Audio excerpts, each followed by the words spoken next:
Breaking news తెలంగాణలో car ఖాళీ అయిపోతుంది. గులాబీ వాడిపోతుంది. మొత్తానికి కేసీఆర్ సారు చతికిలబడ్డారు.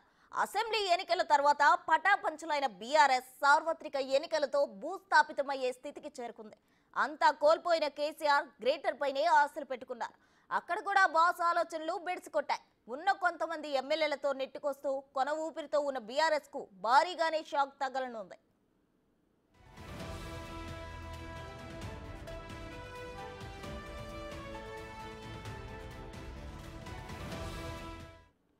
ఉన్న ఎమ్మెల్యేలంతా కాంగ్రెస్ వైపే చూస్తుండటంతో కేసీఆర్ తలలు పట్టుకుంటున్నారు.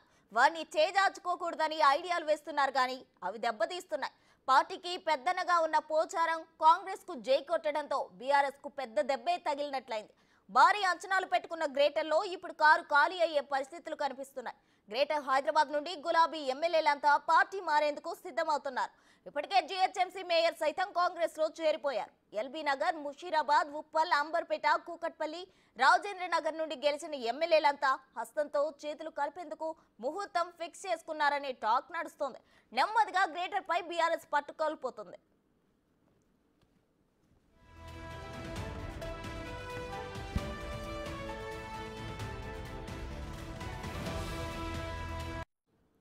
ఇక ఉమ్మడి మెదక్ జిల్లా నుండి గెలిచిన 5 ఎమ్మెల్యేలు పార్టీ మారేందుకు సిద్ధమవుతున్నారు. దీంతో వారిని బుజ్జగించే పనిలో పడ్డారు కేసీఆర్ మేనల్లుడు హరీష్ రావు. ఇప్పటికే 39 మంది నుండి 34కు బీఆర్ఎస్ ఎమ్మెల్యేల సంఖ్య పడిపోయింది. అయితే ఎమ్మెల్యేలు హ్యాండ్ ఇవ్వడం మాట పక్కన పెడితే మరో షాక్ కూడా తగలనుంది. అదేనండి, బీఆర్ఎస్ ఎల్పీని కాంగ్రెస్ పార్టీలో విలీనం చేస్తారని వార్తలు ఇప్పుడు తెలంగాణలో గుప్పుమంటున్నాయి. జూలై మొదటి వారంలో అసెంబ్లీ బడ్జెట్ సమావేశాలు జరగనున్నాయి. ఆలోపే బీఆర్ఎస్ ఎల్పీని కలిపేస్తారనే టాక్ జోరందుకుంది. అదే గానీ జరిగితే బీఆర్ఎస్ తిరిగి పుంజుకోవడం కష్టమే.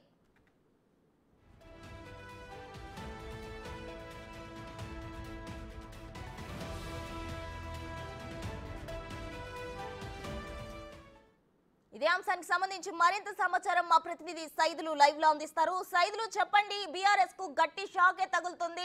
బీఆర్ఎస్ ఎమ్మెల్యేలు కాంగ్రెస్ లో చేరుతుండో కేసీఆర్ లో గుబులు మొదలైంది. అలాగే బీఆర్ఎస్ ఎల్పీని కాంగ్రెస్ లో కలిపేస్తారనే టాక్ కూడా జోరుగా నడుస్తుంది. దీనికి సంబంధించిన ఓవరాల్ డీటెయిల్స్ ఏంటి?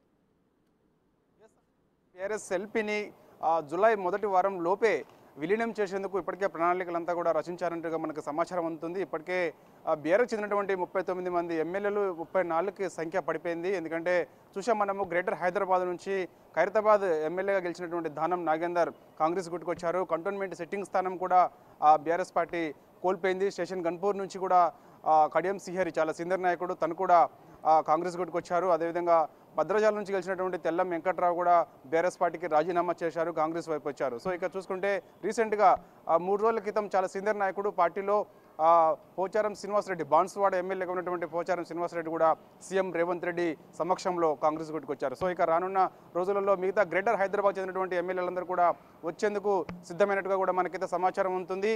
ఈరోజు లేదా రేపు అంటే ఈ వారంలోపే గ్రేటర్ హైదరాబాద్ చెందినటువంటి అంటే ఎల్బీ నగర్ నుంచి సుధీర్ రెడ్డి, అదేవిధంగా అంబర్పేట నుంచి కాలేరి వెంకటేష్, ఉప్పల్ నుంచి బండారు లక్ష్మారెడ్డి, కూకట్పల్లి నుంచి మాధవరం కృష్ణారావు, రాజేందర్ నగర్ నుంచి అరకపూడి గాంధీ, పటాన్చెరు నుంచి గూడెం మైపాల్ రెడ్డి, వీళ్ళంతా కూడా బీఆర్ఎస్ చెందినటువంటి ఎమ్మెల్యేలు. వీరు రేపో మాపో ఈ వారంలోనే ఖచ్చితంగా కాంగ్రెస్ గుట్టుకు వచ్చేందుకు సిద్ధంగా ఉన్నట్టుగా కూడా తెలుస్తుంది. కాంగ్రెస్ పార్టీలో ఉన్నటువంటి ఒక సీనియర్ నాయకుడు వీరితో మంతనాలు జరుపుతున్నారు. ముహూర్తం కూడా దాదాపుగా ఖరారైంది. అదే ఎప్పుడు చేరిక అనేది కూడా క్లారిటీ రావాల్సింది.